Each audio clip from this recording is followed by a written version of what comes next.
আজকে আমরা আলোচনা করব হিউম্যান মাইন্ড সম্পর্কে।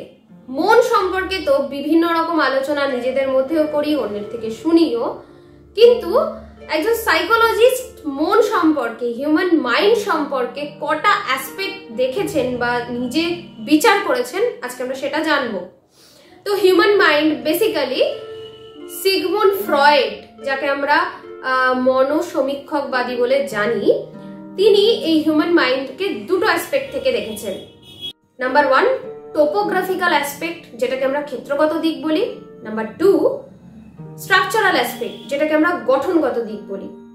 এই টোপোগ্রাফিক্যাল অ্যাসপেক্ট এবং স্ট্রাকচারাল অ্যাসপেক্টেরও কিছু ডিভিশনস আছে। কি কি জানবো? টোপোগ্রাফিক্যাল অ্যাসপেক্টকে তিনটে ভাগে ভাগ করা যায়। 3 টাইপসের মন। একটাকে বলি চেতন মন, যেটা কনসিয়াস মাইন্ড।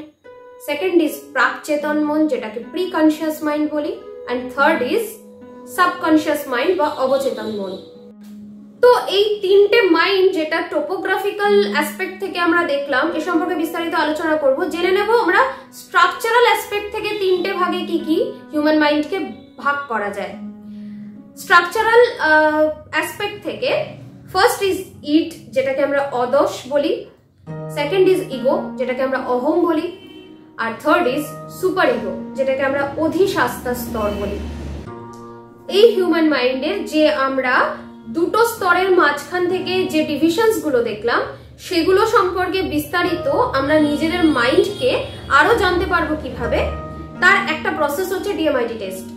ডিএমআইটির মাধ্যমে আমাদের কোন অ্যাসপেক্ট থেকে কি ধরনের বিহেভ হয় বা কোন অ্যাসপেক্টে থাকলে আমি কেমন বিহেভ করি, এই সমস্তটা ডিটেলে জানা যাবে এবং আমরাও জানাবো আরো ডিটেলে, আরো জানবো এই সম্পর্কে। দেখা হচ্ছে পরের ভিডিওতে। পরের ভিডিওগুলি দেখতে থাকুন, এই সম্পর্কে আরো বিস্তারিত জানাবো। এবং এই সংক্রান্ত কোনো প্রশ্ন থাকলে অবশ্যই আমাদেরকে ফোন করতে পারেন এই নম্বরে 9748783940। ভিডিওটি ভালো লেগে থাকলে লাইক, কমেন্ট এবং শেয়ার করবেন। দেখা হচ্ছে পরবর্তী ভিডিওতে। পরবর্তী ভিডিওগুলি দেখার জন্য আমাদের ইউটিউব চ্যানেলটিকে সাবস্ক্রাইব করুন এবং পাশে থাকা বেল আইকনটি প্রেস করুন, যাতে সবার প্রথমে ভিডিওটি আপনার কাছে পৌঁছয়। এবং আমাদের ফেসবুক পেজটিকে লাইক এবং ফলো করতে ভুলবেন না।